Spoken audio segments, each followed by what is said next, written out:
My name is Isaiah Holloway, and I'm 70 years old. For most of my life, I believed in a simple truth. Work hard, raise your family right, and you'll earn peace in your later years. Turns out, peace is not something life hands out just because you've earned it. Last week, my son Andre invited me out for dinner at a fancy new pub in the city. He said it was a father-son catch-up. I should have known better. When he excused himself to take a call, the bartender, a young man, barely 30, leaned closer, eyes wide with something that looked an awful lot like fear. He whispered words that cracked my entire world open. 5 minutes later, I was climbing out of a restroom window, my old bones screaming with every move. And what I saw in that dark alley behind the pub didn't just break my heart. It froze it. But before I tell you what I saw that night, let me take you back to how it began. 2 days earlier, I had arrived at Andre's home, a sprawling, glass and marble mansion in the heart of the city. It was spotless. Too spotless. Everything was gray, white, or stainless steel. The kitchen gleamed like a surgical theater. No family photos, no warmth, no life. Even the fridge stood like a gravestone, tall, silent, and perfect. I took a seat at the tall kitchen counter, feeling like a grease stain on a museum floor. My daughter-in-law, Brooke, was plating a salad, not to eat it, but to photograph it. A few green leaves, half an avocado, and a sprinkle of seeds. She rotated the plate like a jeweler examining diamonds. "You have to capture authenticity," she said, not looking up. "People online crave what's real." I stared at her $20 art project and thought, what's real about food no one plans to eat? My hands, rough, scarred, shaped by decades of working wood and steel, rested on the counter. That, I thought, was real. Then Andre walked in, holding 2 glasses of red wine. "Try this, Dad," he said, all charm. "A French vintage. Not like the stuff you drink." I pushed it gently away. My late wife, Annette, had hated alcohol after what it did to her father. Andre knew that. Maybe he forgot. Or maybe he just stopped caring. "So, Dad," he said, trying to fill the silence, "tell Brooke one of your old stories, like when you built your first workshop." So I did. I told them about salvaging scrap wood from construction sites because we couldn't afford new lumber. About that one stormy night when Annette and I spent hours holding down tarps so the rain wouldn't destroy everything we'd built. That little shop was our dream, built on sweat, faith, and love. But Andre cut me off mid-sentence. "What Dad means is," he said, laughing softly. He presented a strong business plan and secured early funding from a private investor. Brooke smiled politely. Andre winked at her. "My dad's too modest sometimes."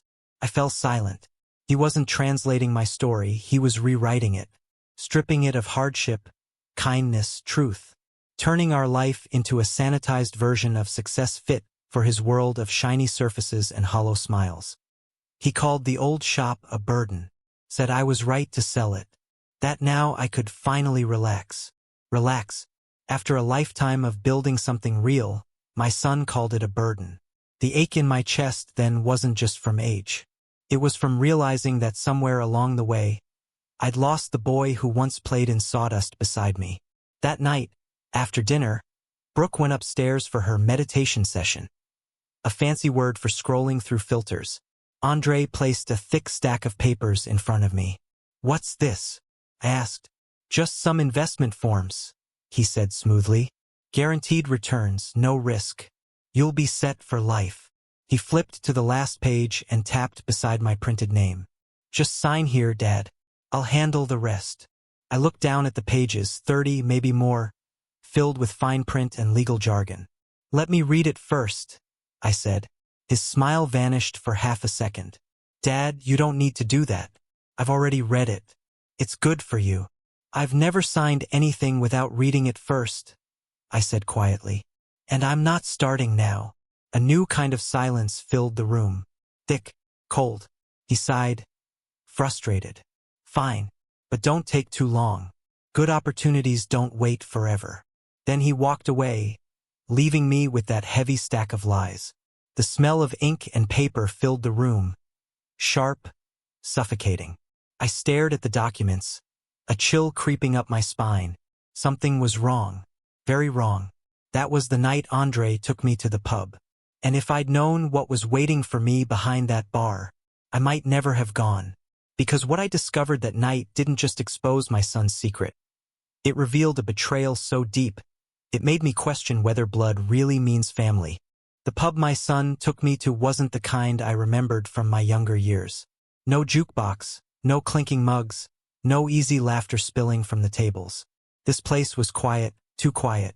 Dim amber lights shimmered on polished glass, soft music throbbed like a heartbeat, and everything smelled faintly of whiskey and money. It wasn't a place where people drank. It was a place where people performed. Andre ordered me a cranberry mocktail, something with a mint leaf floating on top. He didn't ask what I wanted. He just decided. I watched him tap away at his phone, face lit by its cold blue glow. He wasn't here with me. Not really. His body sat beside mine, but his mind, his heart were both 1,000 miles away, orbiting some deal, some scheme. After a few awkward minutes, his phone buzzed. He looked at it with such visible relief that I almost laughed. "Dad, I need to take this," he said quickly. "A big overseas client. It's important." He squeezed my shoulder, that polite, distracted squeeze people give to strangers they don't want to offend. Then he disappeared toward the door. And I was alone. A 70-year-old man in flannel and old boots, surrounded by people half my age, all chasing something shiny. I sipped the cranberry juice, tasted as fake as everything else in the room. Then I felt it, eyes on me. The bartender was watching. He couldn't have been more than 25, sharp-eyed, restless, with the kind of alertness you don't usually see in service workers. He was cleaning the counter, but his attention was fixed squarely on me. After a while, he stepped closer. "Excuse me, sir," he said softly, almost nervously. "Are you Mr. Holloway? Isaiah Holloway?" I blinked. "Yes." "Why?" He lowered his voice. "My name's Leo. You might not remember me, but my mother is Maria Alvarez. She used to run that laundromat on 8th Street. You and your wife, Annette. You used to come by every Saturday." The mention of Annette's name felt like sunlight breaking through storm clouds.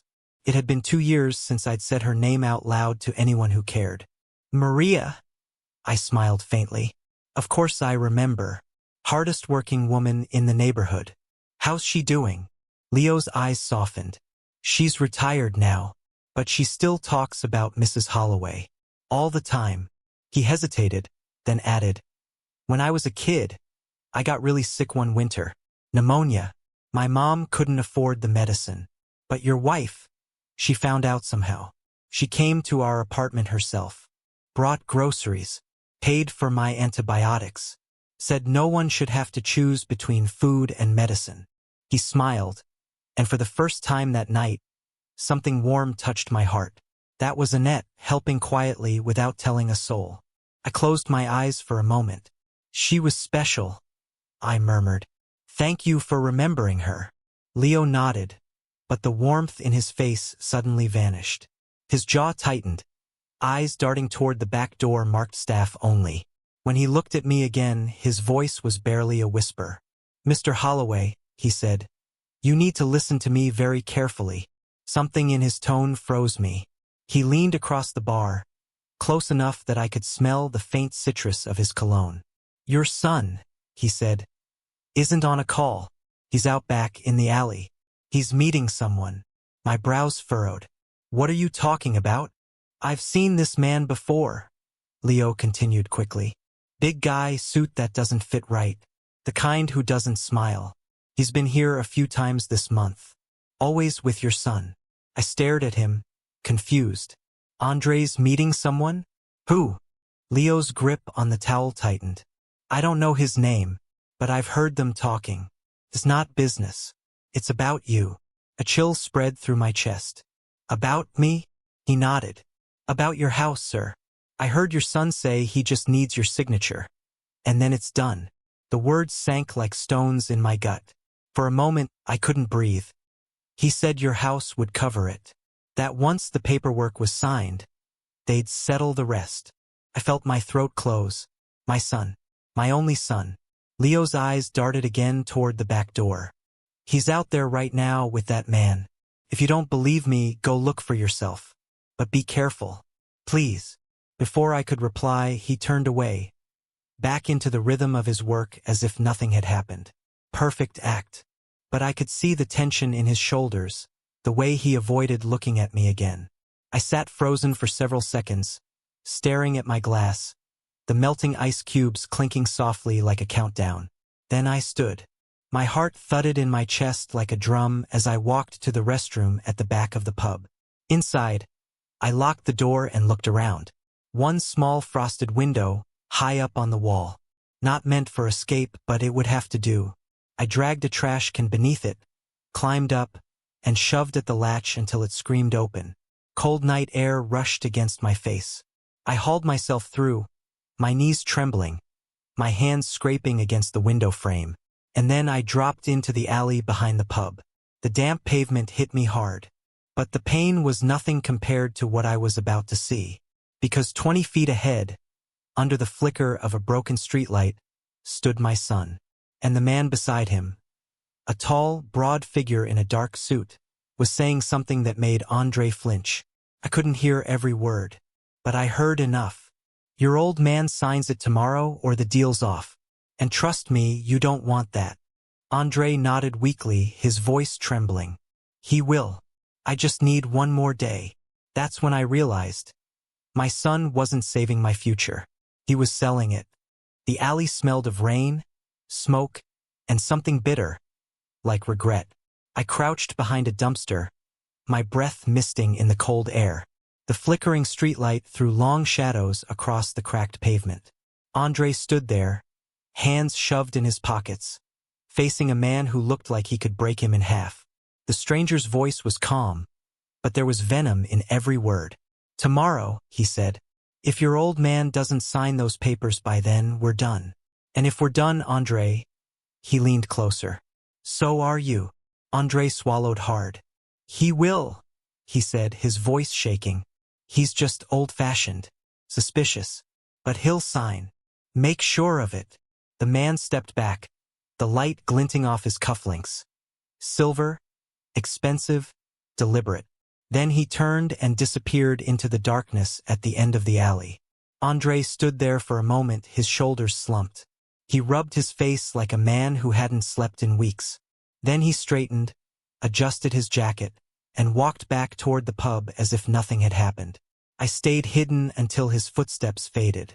Then I slowly pulled myself upright. My knees screamed in protest, but my mind was strangely clear. It wasn't confusion. It wasn't even anger yet. It was understanding. Cold, heavy understanding. That night I couldn't sleep. I lay awake in the guest room, staring at the ceiling fan turning above me like a slow pendulum, marking time until morning. When Andre knocked on my door, I forced my voice to sound weak. I'm not feeling too well today, son, I said, letting out a rough cough. Think I'll just rest. He hesitated. I could hear it in the pause before he spoke. Oh sure, Dad. You take it easy. Brooke and I will bring you breakfast. His voice was gentle, too gentle. The kind of gentleness that hides calculation. An hour later, Brooke came in with a tray, oatmeal, orange juice, and that overly sweet smile she wore like makeup. We're worried about you, Mr. Holloway, she said softly. You have to take care of yourself at your age. At my age. The words were a velvet-wrapped insult. I smiled back, nodding. You're right, dear. Maybe I've just been overthinking things. Andre appeared in the doorway, sharp suit, sharper smile. Don't worry about anything, Dad. Especially those papers. I told you. I'll handle everything. Every word dripped with false warmth. Don't worry meant don't question me. I'll handle it meant don't interfere. I thanked him, keeping my voice small, shaky. But inside I was already planning. When the front door closed behind them later that morning, the silence in the house grew thick and alive. A silence filled with secrets. I reached for the thick stack of documents Andre had given me. It lay on the nightstand, innocent as a coiled snake. There was one person I could still trust. One person who had stood by Annette and me through everything. I turned on my old tablet, a gift from Andre, ironically, and opened my contacts. Her name was still there. Imani Vance. She answered on the second ring. Ike Holloway, she said, her voice strong, no nonsense, and familiar. Good Lord, it's been too long. It has, I said quietly. I need your help, Imani. It's about Andre. Her tone sharpened. What's he done? I looked at the papers, their fine print blurring in the morning light. He wants me to sign some documents. Says they're investments for my retirement. But he's pushing me hard, too hard.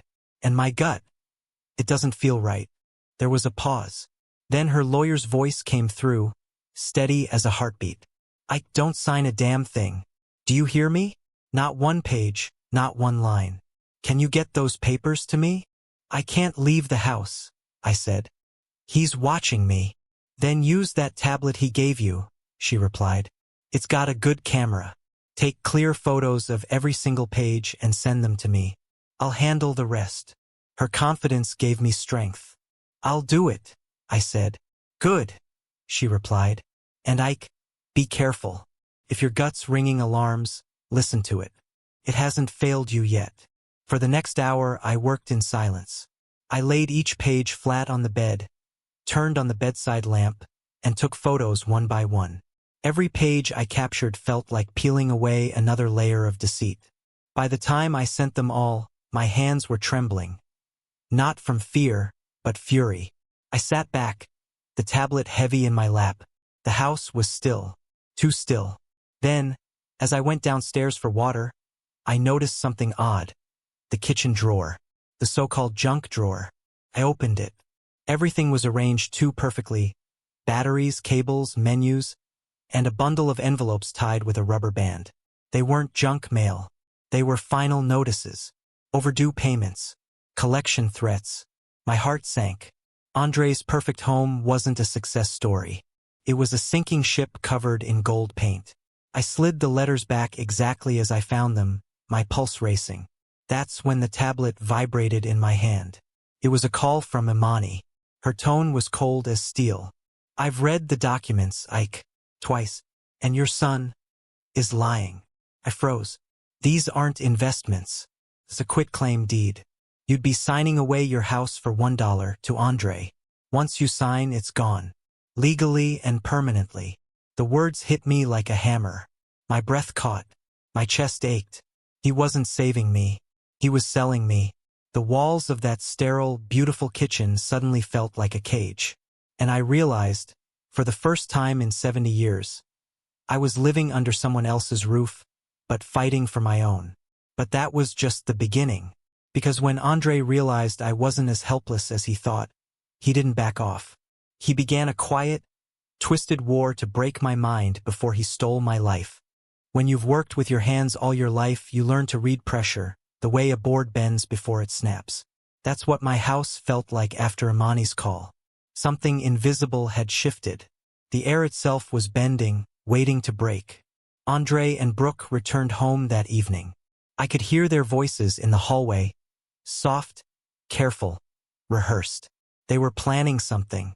I sat in the living room, pretending to read, pretending to be the harmless old man they wanted me to be. Andre entered first, smiling like a salesman. Hey, Dad, he said cheerfully.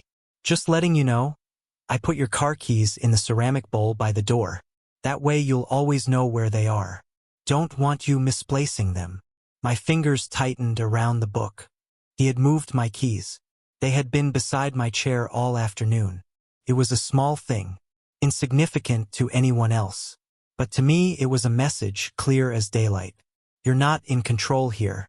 The next morning, the game changed. At breakfast, I mentioned calling my old neighbor George to check on his wife, Martha. Brooke looked up, her expression full of exaggerated sympathy. Oh, Ike, she said softly. Don't you remember? Martha passed away months ago.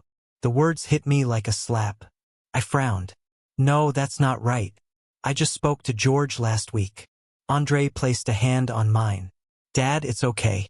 Memory plays tricks on us at your age. We didn't want to upset you.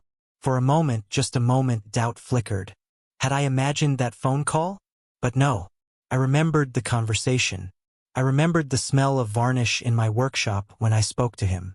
I remembered the sound of his laugh. They were lying, and the realization made my stomach turn cold. Over the next few days, the little things began to multiply. My reading glasses vanished from my nightstand and reappeared in the refrigerator. My wallet went missing from my coat pocket and turned up inside the sugar jar. Each time, they reacted the same way, sympathetic, patient, patronizing. Andre would sigh. Brooke would smile sadly. And together they would say, "It's okay, Dad. Everyone forgets things sometimes." But they weren't just moving objects. They were moving truth. One evening, I saw Brooke on her phone, typing furiously, that same soft smile playing on her lips. A few hours later, my tablet buzzed with a notification. Someone had tagged me in a post. It was Brooke's public page, a picture of me, taken without my knowledge. I was sitting by the window, the light catching my face in a way that made me look tired, lost, fragile. The caption read, "It's one of the hardest journeys a family can take. Caring for a parent who's slowly slipping away.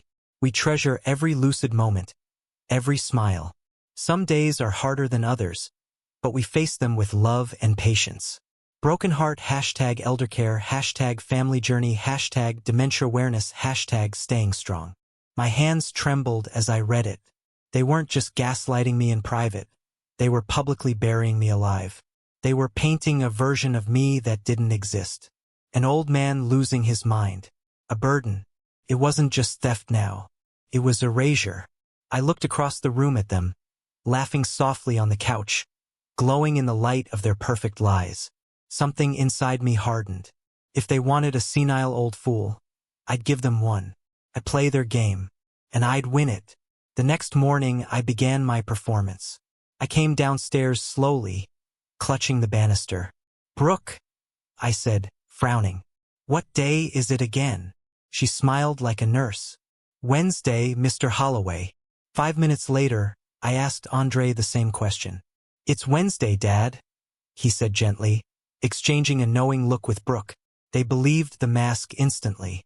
And as I sat at the table, staring into my coffee, a quiet satisfaction bloomed inside me. Because while they were congratulating themselves for fooling me, I was listening. I began to shuffle my feet when I walked. I mumbled to myself. I stared blankly at the TV, pretending to be fascinated by nature documentaries, while their whispers floated through the house. That's when I heard the truth between the walls. Andre's voice, low and tense.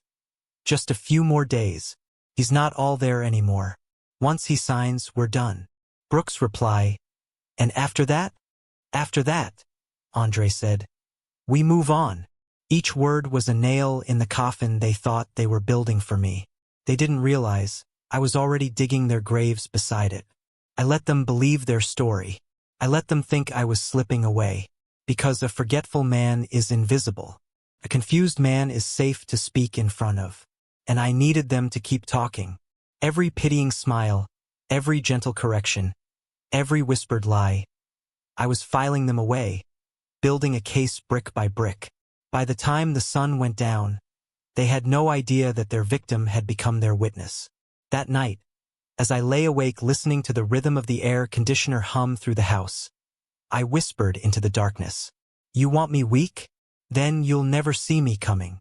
But even I couldn't have predicted what I'd find next, when I started digging into Andre's secret life, because what I uncovered on that tablet would turn my quiet act of revenge into a war for survival. The nights were the hardest. That house, so quiet, so spotless, felt like a coffin lined with marble. I could hear every creak, every hum of the air conditioner, every whisper of Brooke's fake laughter from their bedroom TV. On the third night of my act, I decided it was time to stop pretending to be weak and start acting like a man who still had fight left in him.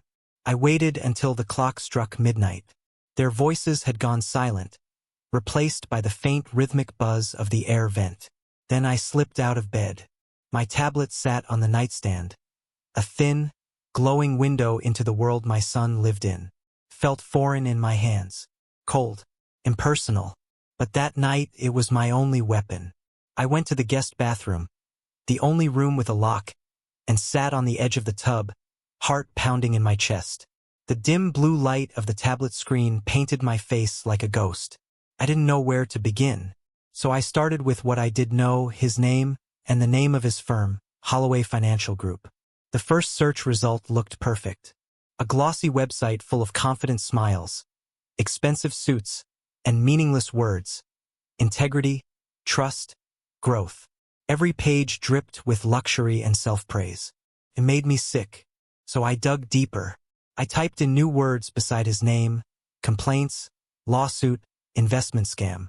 At first, nothing came up but promotional links and polished social media accounts.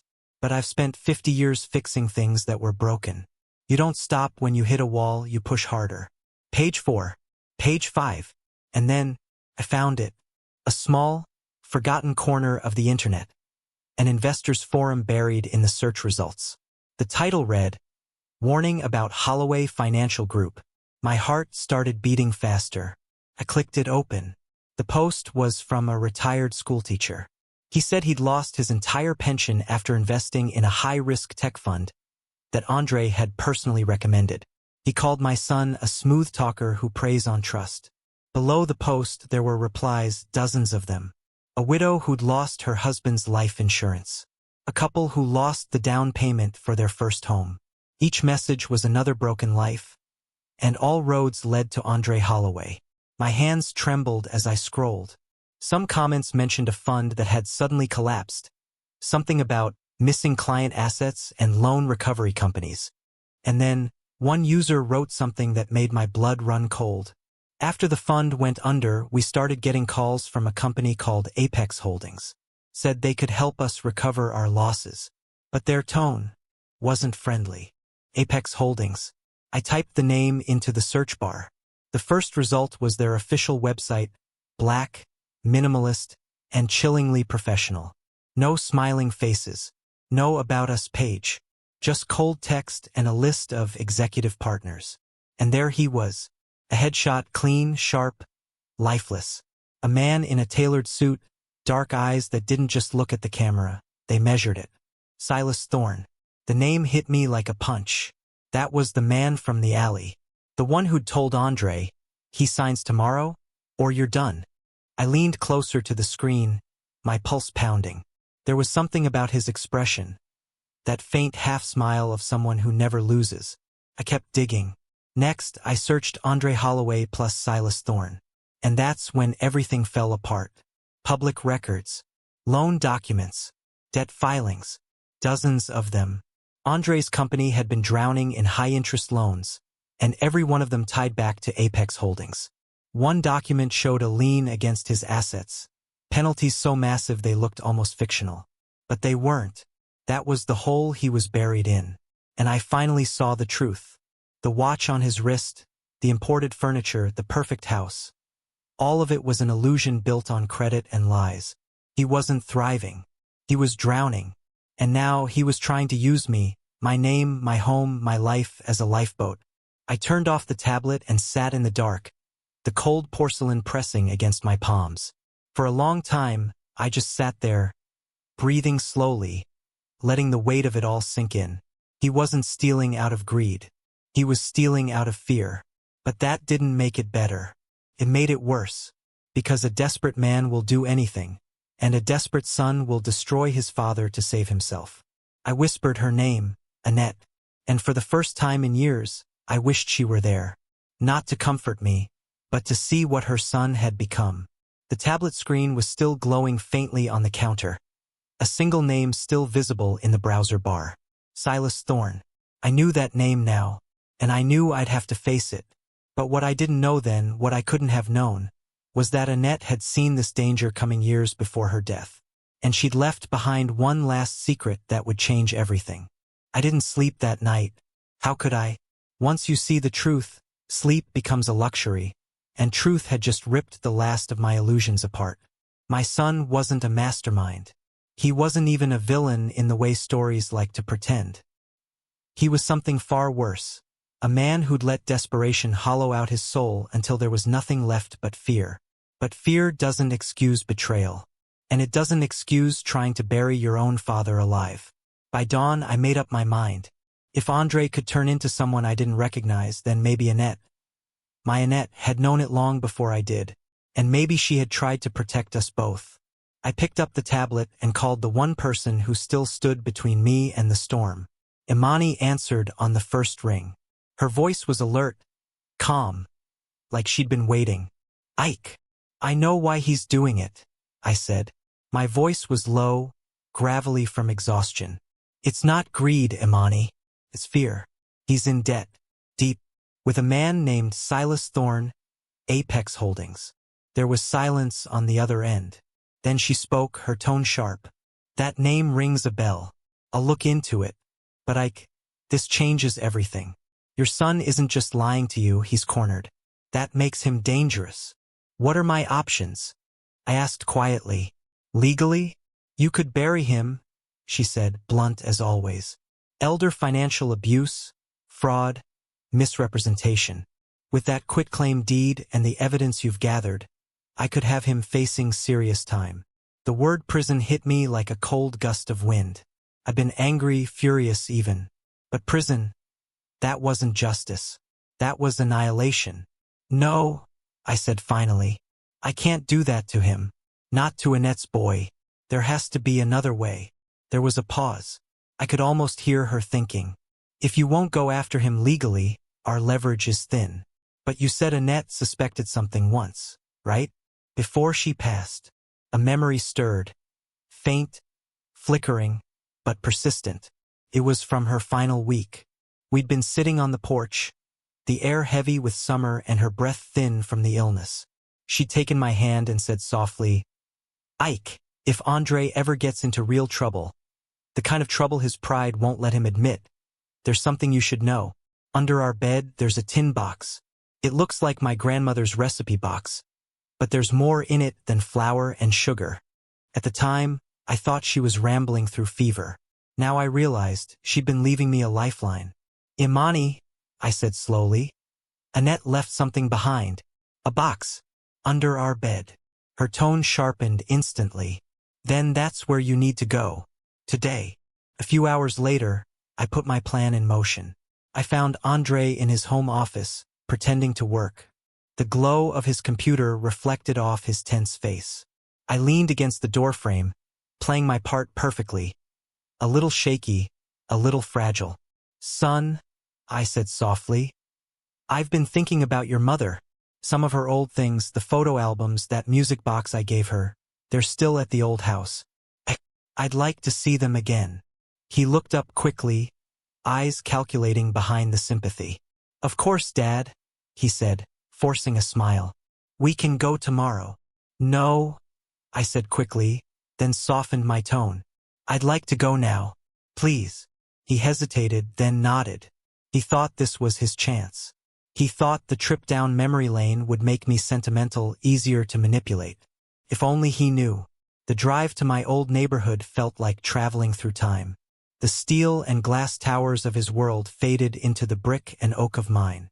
It's changed, hasn't it? Andre said lightly. All these old houses are getting bought up. You were smart to hold on to yours for so long. I didn't answer. He didn't hear the irony in his own words. When we turned down Elm Street, my heart ached in my chest. The old house stood exactly as I remembered. Modest, sturdy, alive. The porch swing still hung where Annette and I used to sit on summer evenings. Her garden, though wild now, still carried the faint scent of lavender. Andre unlocked the front door and stepped inside first, scrolling on his phone as if even this moment was beneath him. But I stopped in the doorway, letting the air wash over me. It smelled like old wood, dust and lemon polish, the scent of my wife's touch. It was home. Every creak of the floorboards was a voice from the past. The scratch on the wall where little Andre had crashed his toy truck. The worn armrest where Annette used to rest her hand when she read by the window. This wasn't just a house. It was our entire life, etched into every nail and beam. I went straight to the bedroom. It looked smaller than I remembered. The old quilt her grandmother had made still lay folded at the foot of the bed. I got down on my knees, ignoring the protest of my joints. My hands trembled slightly as I reached under the bed. For a moment, I found only dust and cobwebs. Then my fingers brushed against cold metal. The tin box. I pulled it out slowly. It was just as she described. Faded roses painted across the lid, rust along the hinges. Heavier than I expected. My pulse quickened. I opened the latch. Inside were hundreds of recipe cards, gingerbread, apple pie, biscuits. Her handwriting was delicate, looping, familiar. But beneath them a manila folder. Thick, crisp, out of place. I pulled it free, my breath catching in my throat. The first page was dense with legal text. But my eyes locked on a single line. The Annette Holloway Heritage Trust, irrevocable. And beneath that, property located at 14 Elm Street. My house. The next paragraph sealed everything. Upon my passing, the property shall not be inherited by our son, but transferred to the local community trust for development into affordable housing for working families. I sat there in stunned silence, the papers trembling in my hands. Annette had seen it all coming. She had built a shield, not out of anger, but out of love. My son was trying to sell something that no longer belonged to him. He was trying to steal a ghost. And in my hands, I held my wife's final move, her quiet, perfect checkmate. But when I walked back into Andre's world that evening, calm and collected, he mistook my silence for surrender. He didn't realize the trap had already closed. When we got back from the old house, the air inside Andre's mansion felt heavier, like the walls themselves were holding their breath. Brooke was waiting in the kitchen, all smiles and false warmth. "How was it, Mr. Holloway?" she asked sweetly. "Did it bring back good memories?" "Yes," I said quietly, setting my hat on the counter. "It did." She looked relieved. That was her mistake. Both of them mistook calm for defeat. Andre walked past me, dropping his car keys into the same ceramic bowl he'd organized my life into. "So, Dad," he said casually, "I've been thinking, maybe we should finish up those documents tomorrow, just to get it off your plate." I nodded slowly, pretending to think about it. "You know," I said, "you're right. Let's not drag this out." He blinked, caught off guard. "You mean, you'll sign?" I forced a tired smile. "I'm old, Andre. Maybe it's time I stop fighting change." His face lit up like a child's. "That's great, Dad. Really. You'll see. This is all for your own good." My own good. That's what every liar says before they strike. I excused myself to rest, went upstairs and locked my door. The tin box sat on the bed where I'd left it earlier. I ran my fingers over its faded roses. Annette's ghost felt close, not haunting me, but guiding me. "You were always one step ahead," I whispered. "Even now." That night I called Imani again. She picked up instantly. "Tell me you found it," she said. "I did," I replied, my voice steady. "The property's in Annette's trust. Andre has no legal right to sell it. But he doesn't know that, yet." Imani chuckled darkly. "Then let him hang himself with his own rope. Do you have proof of his pressure, his lies?" "I do," I said. "Everything from that night at the pub to the fake dementia posts Brooke's been spreading. I've recorded our conversations too. He thinks I'm senile. He talks too much." There was a pause. "You've done well, Ike. But listen carefully. Don't confront him alone. He's desperate, and desperate people don't think straight." I nodded slowly. "I won't. I'll make sure he's not the only one watching." By the next morning, the house was buzzing with a nervous kind of energy. Andre was up early, pacing the kitchen, suit perfectly pressed, smile a little too bright. Brooke had made pancakes, not for me but for the scene. The loving family breakfast. "Morning, Dad," Andre said, sliding the papers toward me. "I highlighted where you need to sign, just to make it easy." I took the pen, held it loosely, pretending to study the papers. He was watching my hand like a hawk. My eyes flicked to Brooke. She was filming subtly, pretending to check her phone. Probably another proud family moment for her followers. "Before I sign," I said softly, "tell me something, son. What happens after? What's the plan?" He smiled, rehearsed and smooth. You'll have steady income, no more stress. I'll manage everything, taxes, maintenance, investments. You'll be free to relax. And the house? I asked. He hesitated. It'll technically be under my name, but that's just paperwork. You'll still live here as long as you want. Lies. Layered, practiced lies. I nodded slowly. All right. And I signed. Except it wasn't his document. What I'd signed was a printed copy of the Heritage Trust Declaration, the same one from Annette's box. Imani had sent it to me overnight with an added legal note. This property and all associated titles are legally protected. Any unauthorized sale constitutes fraud and breach of trust. Andre didn't even notice. He just saw a signature and smiled like a wolf that thought it had caught the sheep. Perfect, he said, gathering the papers. I'll take care of the rest. He didn't know that I'd already taken care of him. That evening, as the sky turned purple and rain began to tap gently on the glass, Andre received a call. I watched from the living room as he picked up, casual at first, then visibly tense. Tomorrow, he said. Yes, I'll have the documents. My father signed everything. You'll have your proof. A pause. Then his tone shifted. No, there's no problem. Just keep it quiet. He hung up and turned, startled to see me standing there. Everything okay, son? I asked, my voice mild. He forced a smile. Yes, just business. Good, I said, because business seems to be knocking on your door faster than you can answer it. He froze, but I kept walking toward the stairs, letting the words hang in the air. At dawn, I made one more call to the police. Not to report Andre, not yet. Just to report a potential trespass at the property that Silus Thorne was threatening to inspect. Then, I called Imani. It's time, I told her. He's meeting Thorne today. I'll be there too. Be careful, she warned.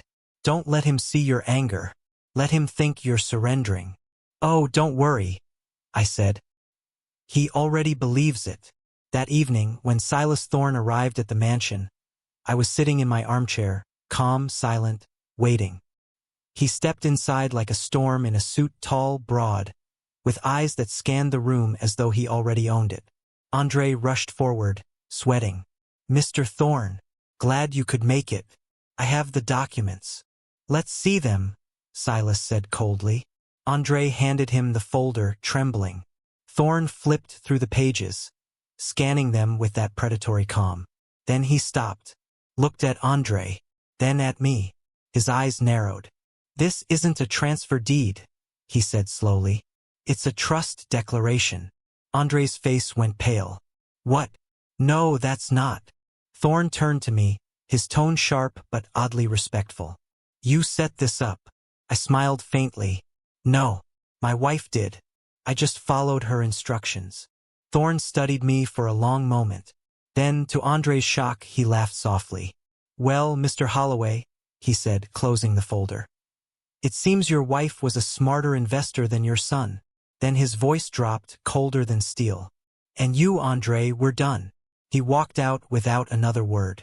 The door closed behind him, and silence fell heavy in the room. Andre just stood there, staring at me like he was seeing a ghost. Dad, he whispered. What did you do? I looked him in the eye. Exactly what you taught me, son, I said. I made a smart investment. In the truth. But the story wasn't over. Because when you destroy a desperate man's last escape, he doesn't give up.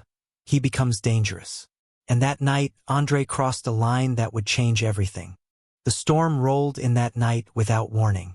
Lightning split the sky in flashes. The wind howled through the eaves. And the house that once echoed with laughter now creaked under the weight of secrets too heavy to bear. After Silus Thorne walked out, Andre didn't speak. He just stood in the center of the living room, staring at the folder in his shaking hands, the proof of his failure. The clock ticked on the wall, steady and merciless. Finally, he said in a voice that didn't sound like his own, You ruined everything. I looked up slowly. No, son. You ruined yourself. His jaw clenched. Do you even understand what you've done? That man, Silus, he doesn't just walk away. He owns people, Dad. And now he'll come for me. And if I'd signed your papers, I said quietly, he would have owned me too. Maybe even the last piece of your mother's life that still meant something. Stop talking about her, Andre snapped. You don't get to use her memory against me. I'm not, I said softly. You did that yourself. Something broke in his face. The mask, the polish, the charm. All that was left was a terrified, angry child in a man's body. He turned away, pacing. You don't get it. I was trying to fix things. You think I wanted this? You think I wanted to beg, to borrow, to lie? I interrupted. To steal? To watch your father lose everything he built? I was trying to survive, he shouted, his voice cracking under the weight of years of pride. You don't know what it's like out there now. Everything's changing. You're either rich or you're forgotten. His words hung in the air, bitter and raw. I rose from my chair slowly, my joints protesting, but my voice steady. I built a life from nothing. Your mother and I survived on honesty, not greed. You could have had that too. He spun toward me, eyes wide, desperate. I didn't want your kind of life, Dad. I wanted more. Lightning flared outside the window, throwing his face into stark relief. Twisted by fury, wet with tears he didn't want to admit. I gave you more than I ever had, I said. And somehow, it still wasn't enough. He went silent then, breathing hard. The wind slammed a shutter somewhere upstairs. When he finally spoke again, his voice was low, too low. So what now, huh? You win, I lose? You get to watch me fall apart and tell everyone you were right. I shook my head slowly. No, son. I don't want to watch you fall. I want you to stop digging. For a moment, I thought it reached him. But then his hand moved toward the drawer of the sideboard. I knew that drawer. That's where I kept my old revolver. The one I hadn't touched in years. Andre, I said carefully, my voice even. Don't do this. He froze, his back still to me. Then, slowly, he pulled the drawer open. The metal glinted in his trembling hand. Don't, I repeated. That's not who you are. He turned toward me, and I saw it. The fear, the regret, the madness that only comes when a man realizes he's lost everything. I didn't mean for it to go this far, he whispered. I just needed time, Dad. I just needed one more chance. Then put it down, I said softly. You don't get time by taking mine. The storm outside roared. He took a step closer. The gun trembled between us. Do you still love me? He asked suddenly, voice breaking. The question cut through the chaos. I swallowed hard. Yes, always. But love doesn't mean letting you destroy everything good left in you. Tears filled his eyes. And in that single heartbeat, he looked like my boy again. The boy who used to fall asleep in my workshop. The boy who once believed in me. Then something inside him snapped. He raised the gun. Instinct took over. I lunged forward, grabbing his wrist. The gun went off. A deafening crack that filled the room with smoke and the smell of burning metal. He stumbled back, eyes wide, staring at his hand. The gun clattered to the floor. The bullet had buried itself in the wall, inches from my head. For a long, breathless moment, neither of us moved. Then he fell to his knees, sobbing. I'm sorry, Dad. I didn't mean to. I knelt beside him, my own heart pounding so hard it hurt. I put my hand on his shoulder. I know, son. I know.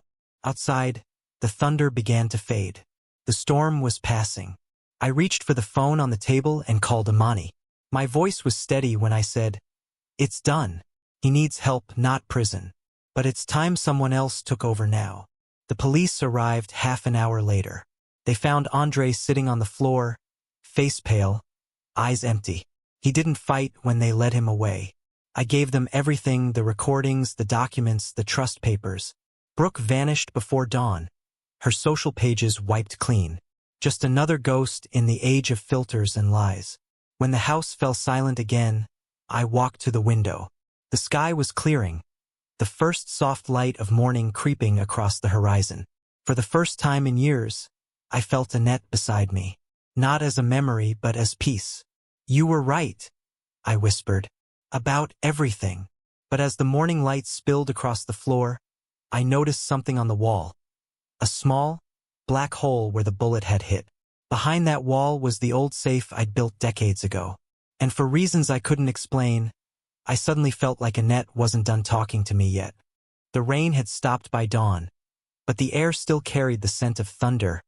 Sharp, metallic, alive.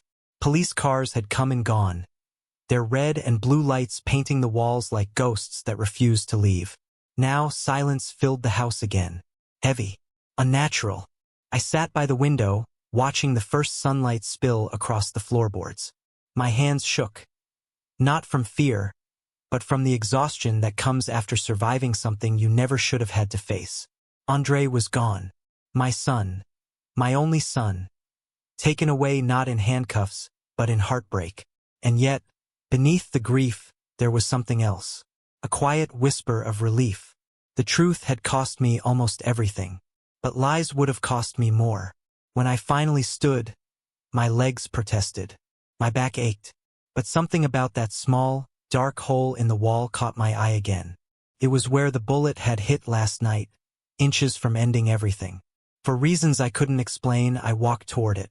Maybe it was curiosity. Maybe it was instinct. Or maybe it was Annette. I ran my fingers along the cracked plaster. The edge was still warm from where the bullet had torn through. Behind that spot, I remembered years ago when I first built this house, I'd hidden a small safe between the studs. Annette said it was for emergencies only. I smiled faintly. You and your secrets, woman. I went to the garage, found my old tools, and pried away the broken plaster. The years hadn't been kind to the safe. Rusted edges, dust thick as a blanket. But it was still there, still waiting. I wiped the surface and turned the old combination dial. 3 clicks left, 2 right, 1 left again. My fingers remembered what my mind didn't. With a final turn, the latch gave way. Inside was a single envelope, yellowed with age. My name written in her looping, careful script. Isaiah. I sat down on the floor, the envelope trembling in my hand. It felt like she was in the room again. Soft, warm, patient as always. I opened it carefully. My dearest Ike, if you're reading this, it means something went wrong. Maybe not with us, maybe with the world we built around us. You've always believed that honesty and hard work would be enough to keep our family safe. And for the longest time, I wanted to believe that too. But the world changed, Ike. It started rewarding the loudest, not the kindest. The boldest lies, not the quiet truths. And I saw something in Andre, something that scared me. A hunger, a restlessness. He wanted more than we could ever give him, and I knew one day that hunger might eat him alive. So I did what I could. I made sure our home, our dream, couldn't be turned into his nightmare.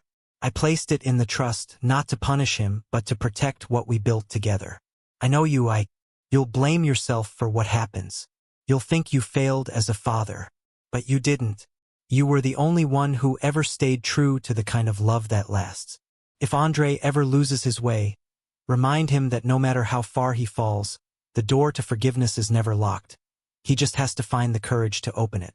And if I'm not there when that happens, then this letter is my way of telling you one last thing. You did enough. You were enough. You are enough. Always, Annette. By the time I finished reading, my vision was blurred with tears.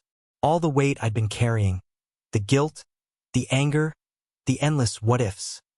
It all broke inside me like a dam giving way. She had known. Not the details, not the danger, but the truth of it all. And she had left me the only thing that could survive even betrayal, understanding. I pressed the letter to my chest, my hands shaking, my heart raw. For the first time in years, I allowed myself to cry.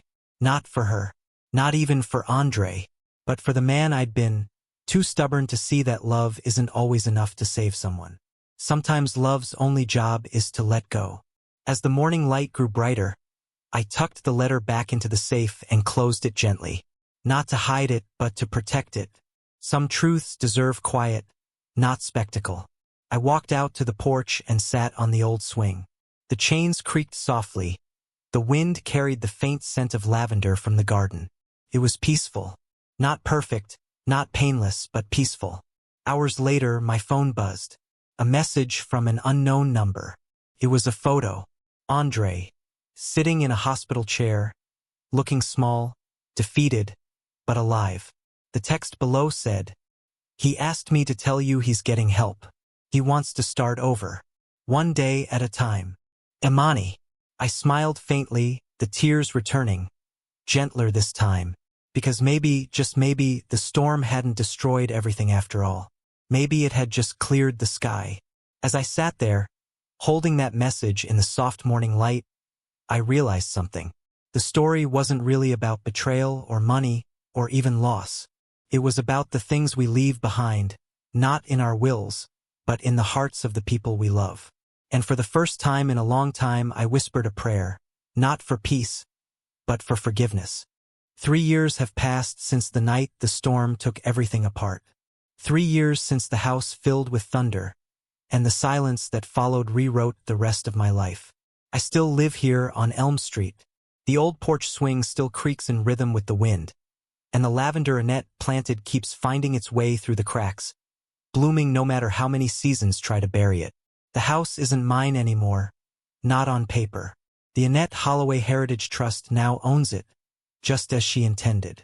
They turned the back lot into a small community garden, a place where kids play, old folks rest, and laughter echoes in the air again. Sometimes I sit there in the evenings watching strangers tend the soil my wife once knelt in, and it feels right.